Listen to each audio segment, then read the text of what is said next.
ya. Mudah-mudahan jawaban saya tepat.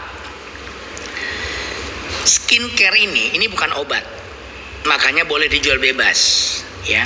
Ini makanya namanya skincare, bukan skin cure.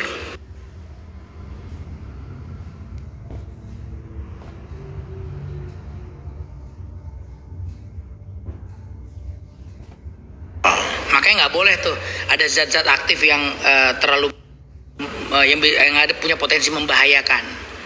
Jadi sebenarnya kalau rekomendasi saya, Anda kalau kulit Anda relatif sehat, nah ini kata kuncinya nih.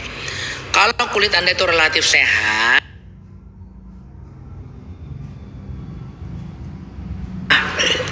ya kulitnya relatif sehat kayak saya lah misalnya gini, relatif tenang kulitnya, ya nggak ada permasalahan serius, ya rekomendasi saya pakai skincare bebas.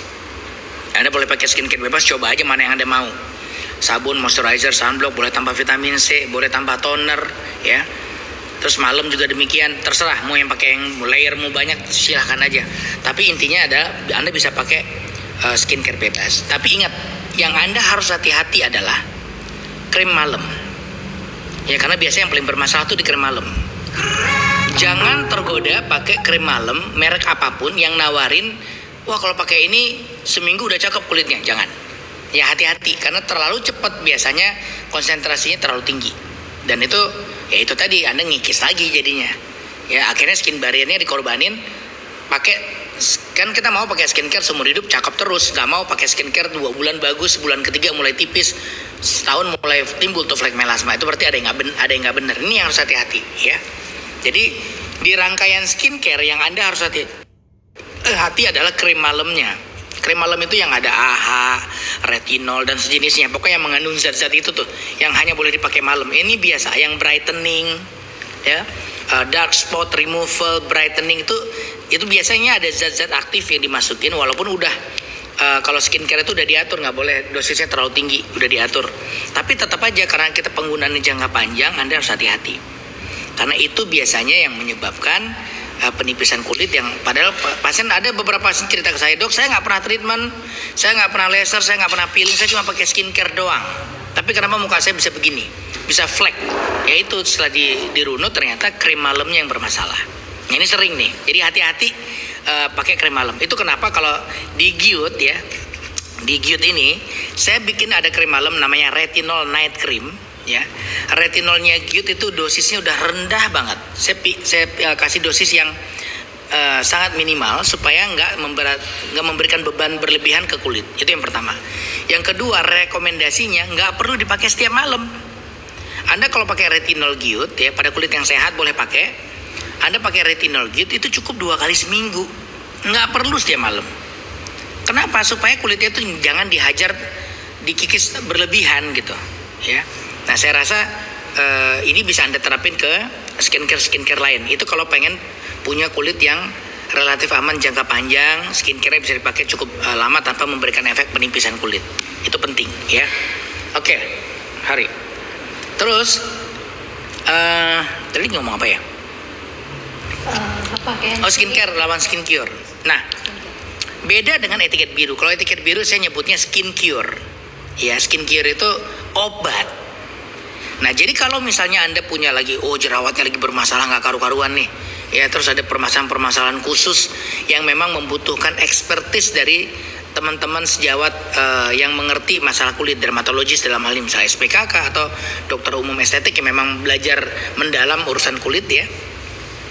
Tapi setahu saya SPKK yang boleh bikin etiket biru ya. Jadi mungkin Anda ke dermatologis.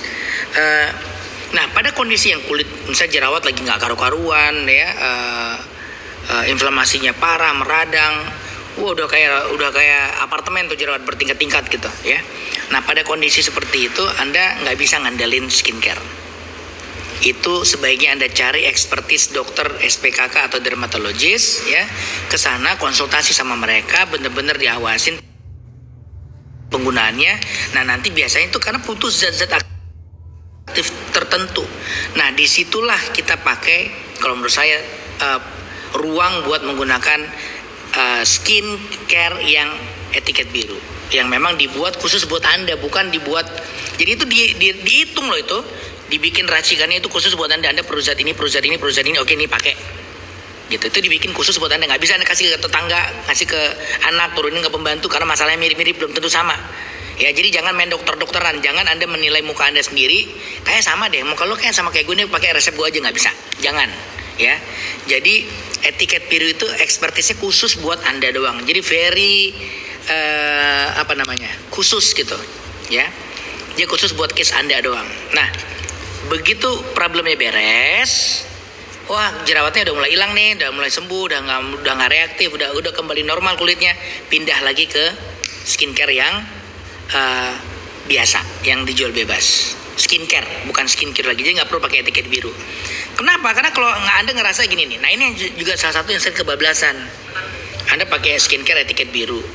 Waktu itu Anda datang dengan problem kulit A, B, C gitu, sehingga dibuatlah sama dokternya, nih ada zat-zat khusus segala macam. Udah nih, Anda pakai, Anda happy karena bagus, reaksinya bagus, permasalahan kulitnya selesai, Anda happy karena ngerasa bagus. Ini penyakit pasien nih, sering main dokter-dokteran karena ngerasa bagus, Anda terusin. Kadang-kadang malah nggak balik ke dokternya, langsung ke apoteknya, langsung kopi resep, ya, langsung kopi resep, udah terusin. Padahal kulitnya udah balik normal nih, zat aktifnya udah nggak diperluin. Tuh Anda pakai lagi tuh barang yang sama. Nah ingat, pada kondisi kulit Anda yang udah sehat, Anda kasih zat yang tadi, jadi nggak benar, jadi berlebihan gitu.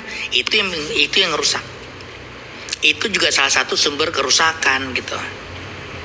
Ya, jadi hati-hati pada case begitu. Jadi jangan diterusin. Jadi kalau menurut saya etiket biru itu dipakai pada saat ada masalah, karena itu kita perlu sebagai obat, ya, skin cure. Begitu udah sehat, ya udah balik lagi ke skincare. Ya, jadi kita tinggal di maintain. Analoginya kira-kira kayak gini lah, sama ini analogi ya, analoginya. Sama seperti kita nyuci baju putih. Kalau nyuci baju putihnya itu nggak ada noda membandel, nggak ada tinta tumpah, nggak ada yang kotor-kotor amat, ya Anda pakai deterjen biasa kan cukup, nggak perlu pakai pemutih Baiklin atau sejenisnya dong, ya. Karena baju putih Anda hajar terus cucinya pakai Baiklin, ya saya sebut merek karena itu yang udah nempel ke kita ya, pakai pemutih gitu. Kita pakai pemutih, nyuci baju putih pakai pemutih terus menerus, lama-lama bolong nggak tuh baju? Bolong. Ya apalagi kalau campurannya salah, kita kasihnya agak kekencengan, pengencerannya nggak benar gitu. Jadi dipakai pada saat perlu, bukan pada saat semua baju putih pokoknya cuci pakai pemutih, nggak begitu gitu ya. Kulit juga begitu. Jadi menurut saya itu, kapan kita pakai etiket biru, kapan kita pakai skincare yang biasa begini. Ini yang paling, ini kan light, ringan, jadi bisa dipakai buat long run gitu. Kira-kira gitu. Cukup jelas ya? Oke? Cukup jelas? Jelas? Oke. Nah ini hari ini saya rasa cukup kita bahas masalah flek melasma. Saya rasa udah cukup kompleks tuh ya. Sekali lagi buat teman-teman sejawat yang kebetulan mungkin mendengarkan atau ya ikutan nimbrung ya, saya tidak punya tujuan untuk mengganggu bisnis siapapun ya. Tapi yang saya sampaikan ini adalah based on experience learning. Terus saya buka jurnal sampai akhirnya saya bisa bikin protokol buat penanganan flek melasma untuk Beautiful. Dan protokolnya saya terapkan di Beautiful udah 5-6 tahun and it works. Kita punya bank pasien flek melasma udah banyak banget ya. Dan semuanya progresnya 100% progres membaik ya. Levelnya macam-macam, ada yang benar-benar sampai hilang, ada yang sampai menipis, tergantung grade-nya. Kalau udah okronosis pasti nggak segampang itu. Tapi semuanya bisa diberesin. Dan semuanya problem base-nya itu sama, skin barrier. Cukup kesimpulannya gitu. Jelas ya? Oke. Sekarang saya makan sambil baca-baca. Kopi kapan? Oh iya, kopi ya.